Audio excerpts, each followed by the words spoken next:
So for the next art project, we had to go thrifting.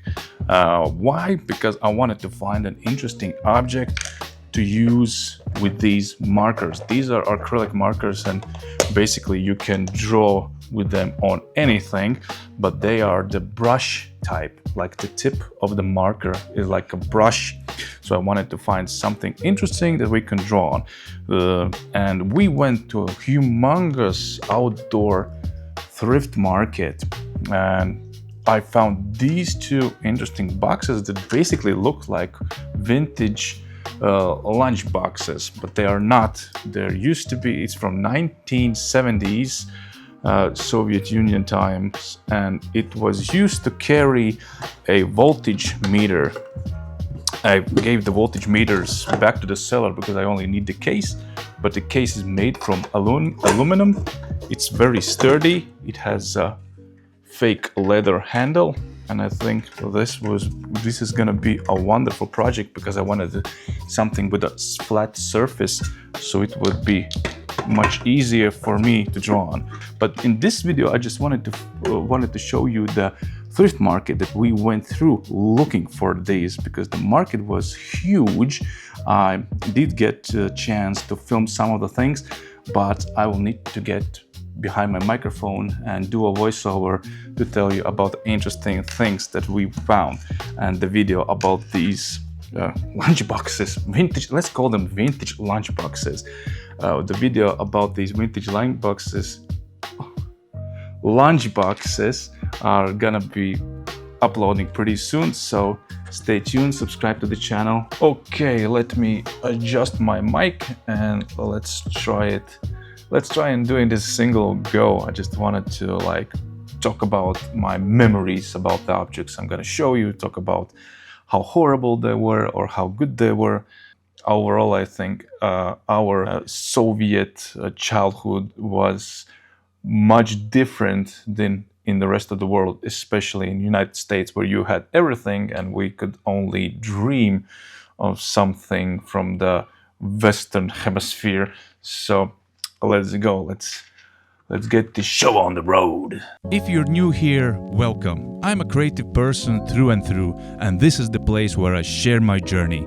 My passions range from drawing and painting to street art, travel photography, linocut printing, and my work as graphic designer. Whether I'm creating art, traveling and capturing the world through my lens, designing bold packaging, or carving my imagination into prints, I invite you to join me on my everyday adventures, big and small. Let's get inspired to live, to love, to learn, and create.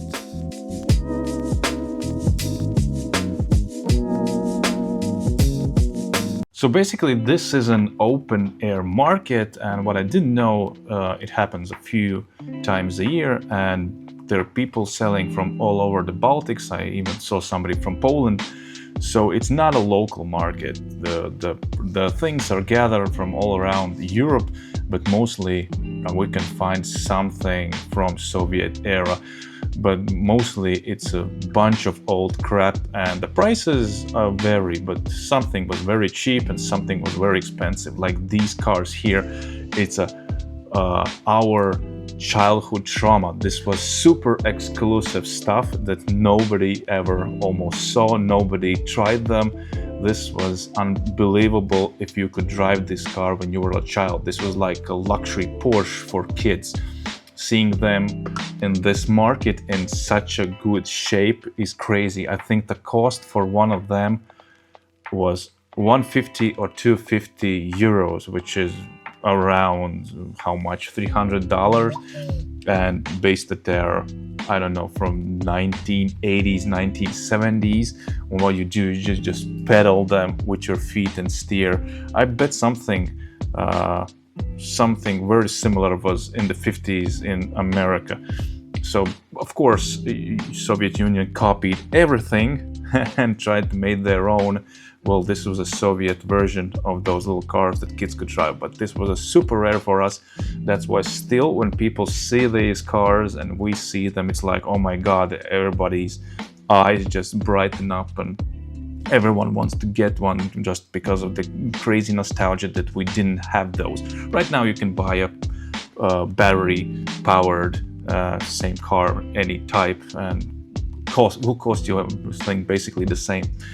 Yeah, and this is a little sports car. These are the types of childhood toys we would have, but this is like at the high end.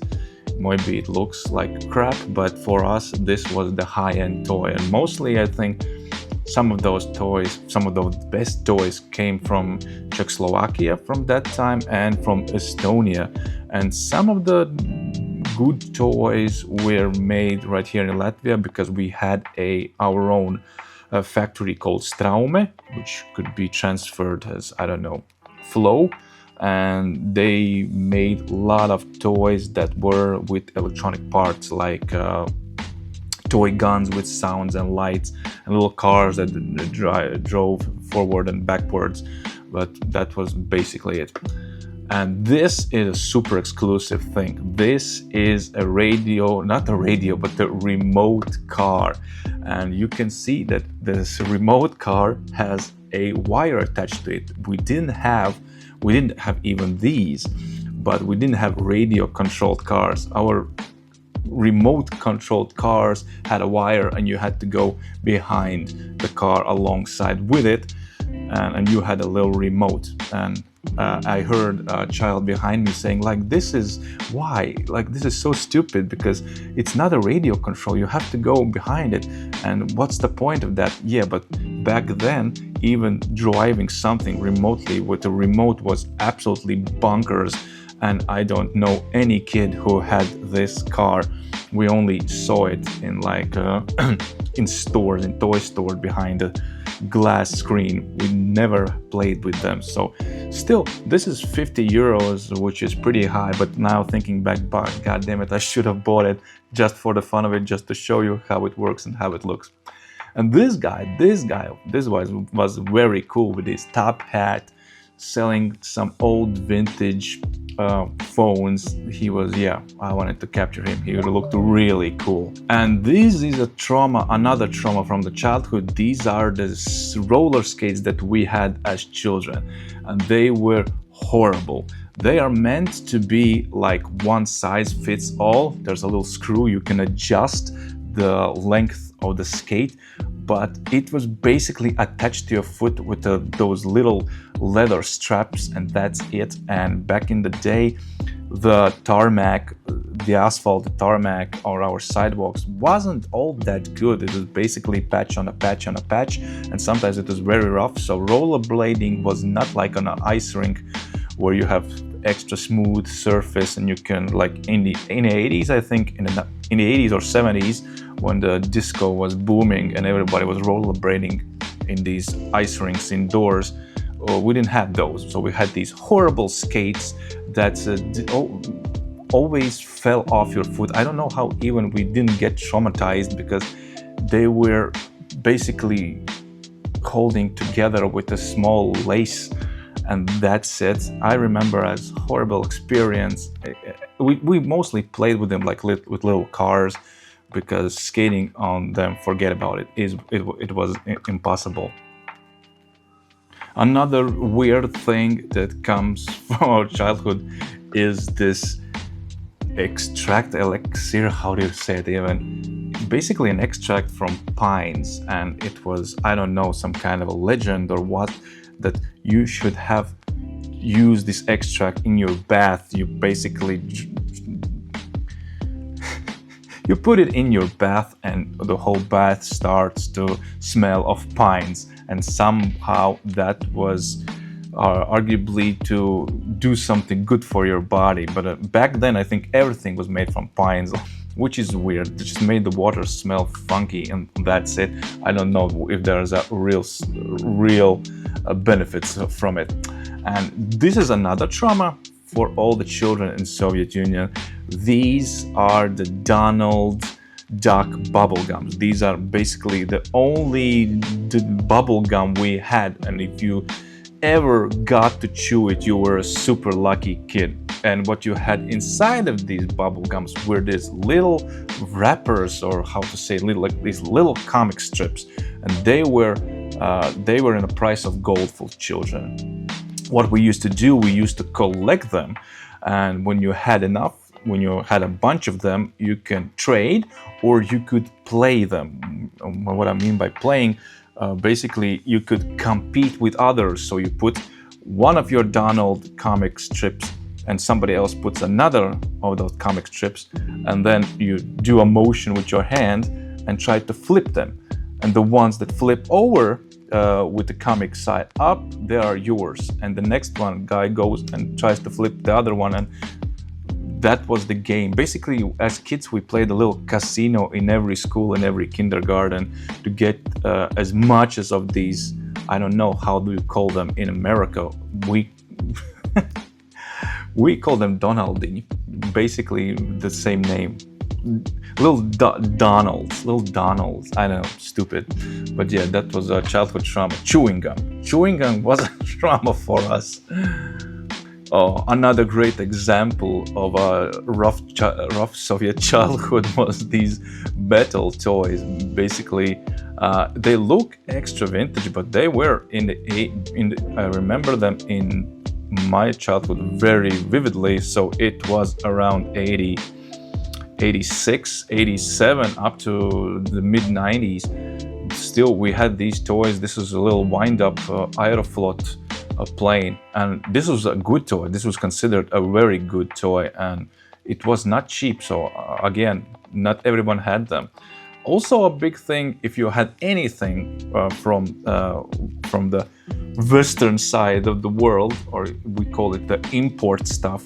The import stuff, everything was valuable. Everything had to be collected, starting from beer cans even to empty cigarette packs, because this was something else. This was very rare. This was expensive. So even if you got a empty cigarette pack, it was valuable. You can trade in for something, or you can start your collection, because I think in Soviet times we didn't have such high quality prints on anything. The packaging was extra basic, always, like bread didn't have any packaging. Milk was basically in a carton box with one color on it.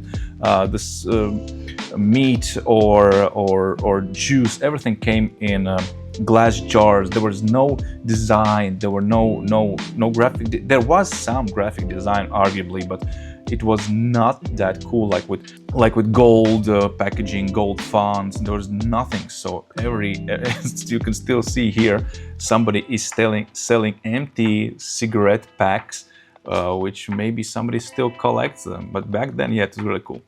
And this Nico remote control car is completely a blast from the past. This was something I was dreaming in '89 to have something like this. To see the market, it just brings back so much memories.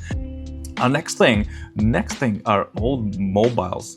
Mobile phones came in '94 in our country, and it was a big deal. Nobody could afford them.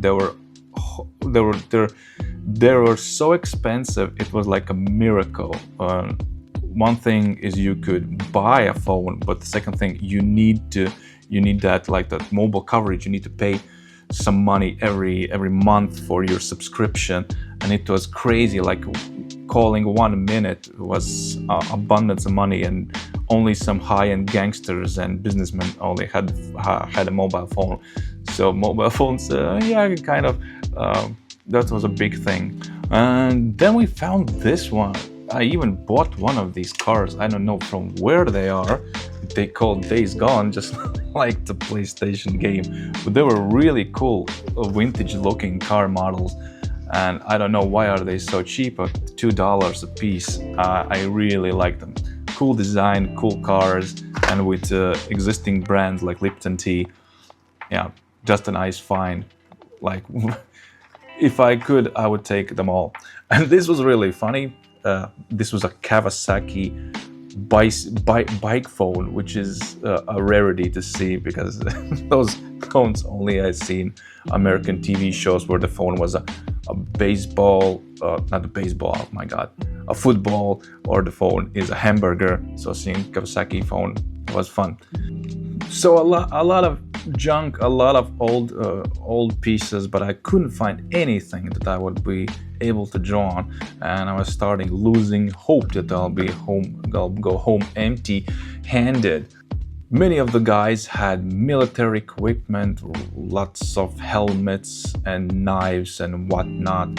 Some of them had old signs from different campsites, and I thought of making something with them, but I didn't lose hope that we will find something even better. And this is another thing everyone tried to collect, and I have an even bigger story about it, but that's for another day. If you remember that I am an artist who sells his stickers, so seeing stickers in the wild from the past is an interesting observation, because people used to collect everything. Everything was somewhat cool, somewhat from another country, something imported, something from the black market. And these basically were stickers. I don't know why there's Daytona, why there's Porsche, for whom are these supposed to be, but this was, their print is horrible, but right now this type of print is really in demand. Like, it's so old school, like the color separation is horrible and the print precision is horrible, but that's what gives them charm in nowadays. And these old school car stickers are just fun to look at them, but back in the day they were really valuable. If you wanted to collect them or you wanted to trade them, this was what you would, this is the stuff that you would collect in your stamp books. And these basically are our plushie toys made from plastic. This is what we had as children to play with. Oh yes, the mobile phones. And look at the prices. They're not that small. 45 euros for an old broken Motorola. I don't know. I think it's pretty high. I don't think they even work. But you can see what we had, what was the popular phones of our day. These Blackberries. I miss those. I still wanted a phone with the keyboard. I think they're better than touchscreen. So basically that's it. That's the thrifting experience, and one of the largest thrift open air markets here. And what I got, I'm really happy with.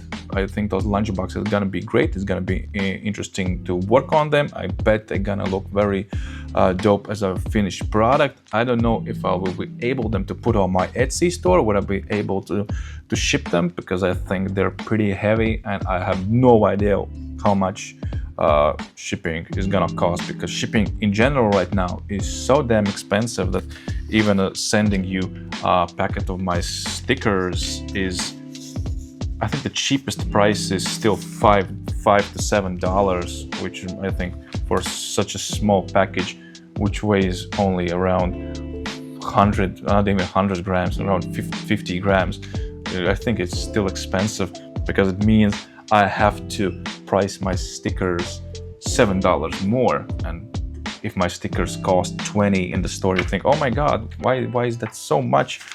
Because $7 of those are just for shipping, not including all the Etsy fees and cost of a small envelope is already $50. But that's it from me. I hope you enjoyed this video. This is like a little intro for you to understand what lengths I go through to get a single object for my art projects. And I thought this market had a large variety of interesting objects from my childhood that I can go and talk about all day long. But that's it. Thank you for watching till the end. If what, visit my blog, mycreativedisorder.com, become a Patreon, or just come say hi under this video in the comment section. And see you guys on the next one.